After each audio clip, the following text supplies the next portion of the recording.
Chapter 45. Eleanor, for some time after he left her, for some time even after the sound of his carriage had died away, remained too much oppressed by a crowd of ideas, widely differing in themselves, but of which sadness was the general result, to think even of her sister.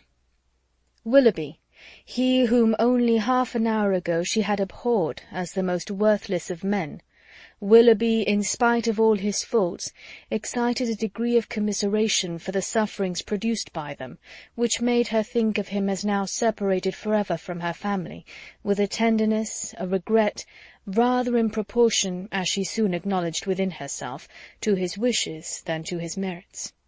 She felt that his influence over her mind was heightened by circumstances which ought not in reason to have weight, by that person of uncommon attraction, that open, affectionate, and lively manner, which it was no merit to possess, and by that still ardent love for Marianne, which it was not even innocent to indulge.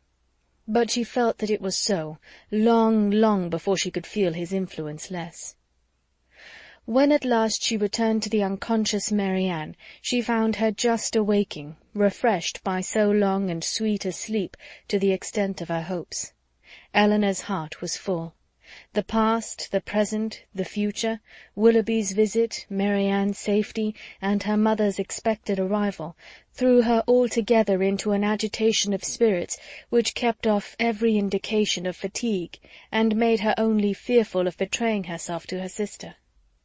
Short was the time, however, in which that fear could affect her, for within half an hour after Willoughby's leaving the house she was again called downstairs by the sound of another carriage. Eager to save her mother from every unnecessary moment's horrible suspense, she ran immediately into the hall, and reached the outward door just in time to receive and support her as she entered it. Mrs. Dashwood, whose terror as they drew near the house had produced almost the conviction of Marianne's being no more, had no voice to inquire after her, no voice even for Eleanor; but she, waiting neither for salutation nor inquiry, instantly gave the joyful relief, and her mother, catching it with all her usual warmth, was in a moment as much overcome by her happiness as she had been before by her fears. She was supported into the drawing-room between her daughter and her friend, and there, shedding tears of joy, though still unable to speak, embraced Eleanor again and again, turning from her at intervals to press Colonel Brandon's hand, with a look which spoke at once her gratitude and her conviction of his sharing with herself in the bliss of the moment. He shared it, however, in a silence even greater than her own. As soon as Mrs. Dashwood had recovered herself, to see Marianne was her first desire, and in 2 minutes she was with her beloved child, rendered dearer to her than ever by absence, unhappiness, and danger. Eleanor's delight, as she saw what each felt in the meeting, was only checked by an apprehension of its robbing Marianne of farther sleep. But Mrs. Dashwood could be calm, could even be prudent, when the life of a child was at stake, and Marianne, satisfied in knowing her mother was near her, and conscious of being too weak for conversation, submitted readily to the silence and quiet prescribed by every nurse around her. Mrs. Dashwood would sit up with her all night, and Eleanor, in compliance with her mother's entreaty, went to bed. But the rest, which one night entirely sleepless, and many hours of the most wearing anxiety seemed to make requisite, was kept off by irritation of spirits. Willoughby, poor Willoughby, as she now allowed herself to call him, was constantly in her thoughts. She would not but have heard his vindication for the world, and now blamed, now acquitted herself for having judged him so harshly before. But her promise of relating it to her sister was invariably painful. She dreaded the performance of it, dreaded what its effect on Marianne might be, doubted whether after such an explanation she could ever be happy with another, and for a moment wished Willoughby a widower.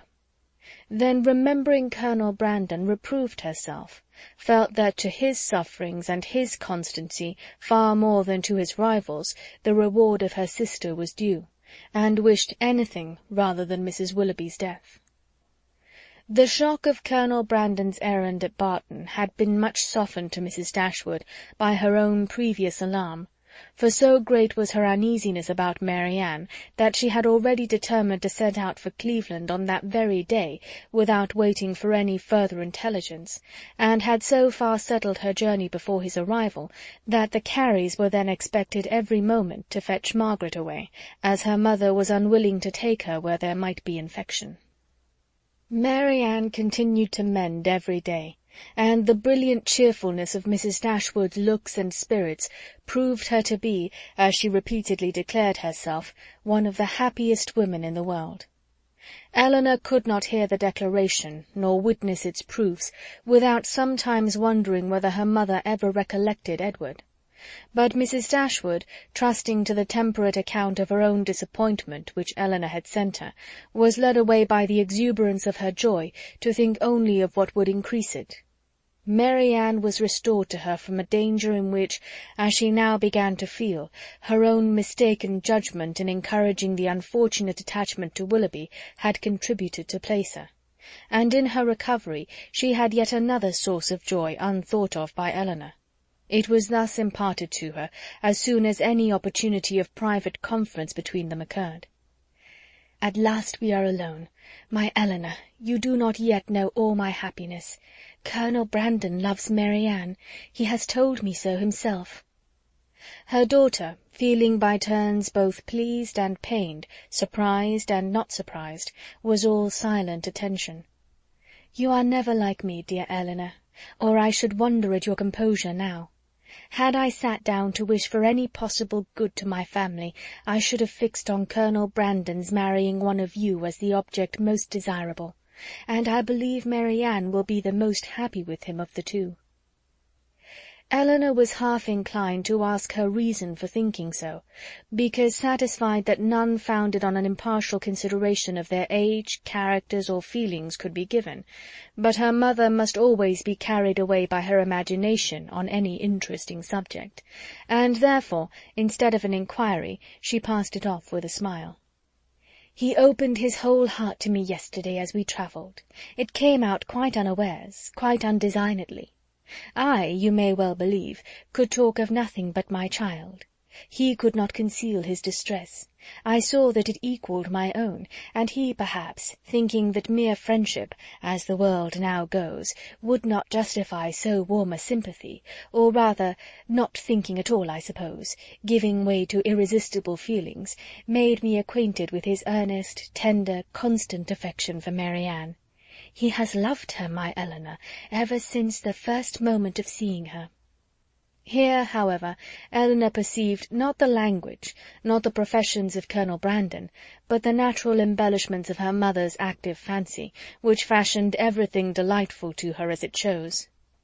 His regard for her, infinitely surpassing anything that Willoughby ever felt or feigned, as much more warm, as more sincere or constant, whichever we are to call it, has subsisted through all the knowledge of dear Mary Ann's unhappy prepossession for that worthless young man, and without selfishness, without encouraging a hope. Could he have seen her happy with another, such a noble mind, such openness, such sincerity, no one can be deceived in him. Colonel Brandon's character, said Eleanor, as an excellent man, is well established. I know it is, replied her mother seriously, or after such a warning I should be the last to encourage such affection, or even to be pleased by it. But his coming for me as he did, with such active, such ready friendship, is enough to prove him one of the worthiest of men. His character, however, answered Eleanor, does not rest on one act of kindness, to which his affection for Mary Ann, were humanity out of the case, would have prompted him. To Mrs. Jennings, to the Middletons, he has been long and intimately known. They equally love and respect him, and even my own knowledge of him, though lately acquired, is very considerable, and so highly do I value and esteem him, that if Mary Ann can be happy with him, I shall be as ready as yourself to think our connection the greatest blessing to us in the world. What answer did you give him? Did you allow him to hope? Oh, my love, I could not then talk of hope to him or to myself. Mary Ann might at that moment be dying. But he did not ask for hope or encouragement. His was an involuntary confidence, an irrepressible effusion to a soothing friend, not an application to a parent. Yet after a time I did say, for at first I was quite overcome, that if she lived, as I trusted she might, my greatest happiness would lie in promoting their marriage. And since our arrival, since our delightful security, I have repeated it to him more fully, have given him every encouragement in my power. Time, a very little time, I tell him, will do everything. Mary Ann's heart is not to be wasted for ever on such a man as Willoughby. His own merits must soon secure it. To judge from the Colonel's spirits, however, you have not yet made him equally sanguine. No, he thinks Mary Ann's affection too deeply rooted for any change in it under a great length of time, and even supposing her heart again free, is too diffident of himself to believe that with such a difference of age and disposition he could ever attach her. There, however, he is quite mistaken. His age is only so much beyond hers as to be an advantage, as to make his character and principles fixed. And his disposition, I am well convinced, is exactly the very one to make your sister happy. And his person, his manners, too, are all in his favour. My partiality does not blind me. He certainly is not so handsome as Willoughby, but at the same time there is something much more pleasing in his countenance. There was always a something, if you remember, in Willoughby's eyes at times, which I did not like. Eleanor could not remember it, but her mother, without waiting for her assent, continued.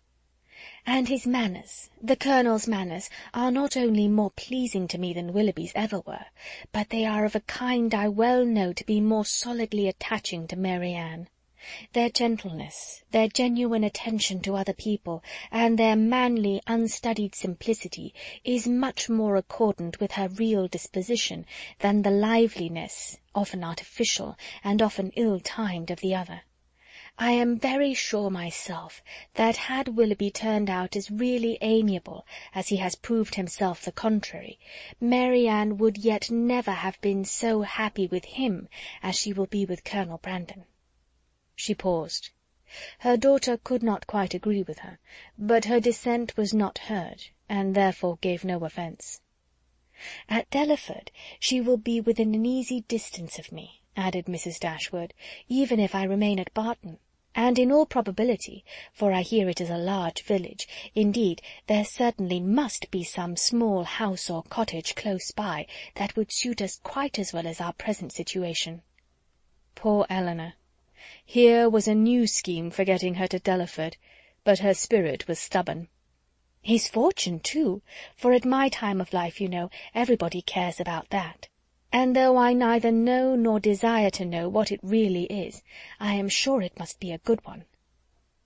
Here they were interrupted by the entrance of a third person, and Eleanor withdrew to think it all over in private, to wish success to her friend, and yet in wishing it, to feel a pang for Willoughby. Chapter 45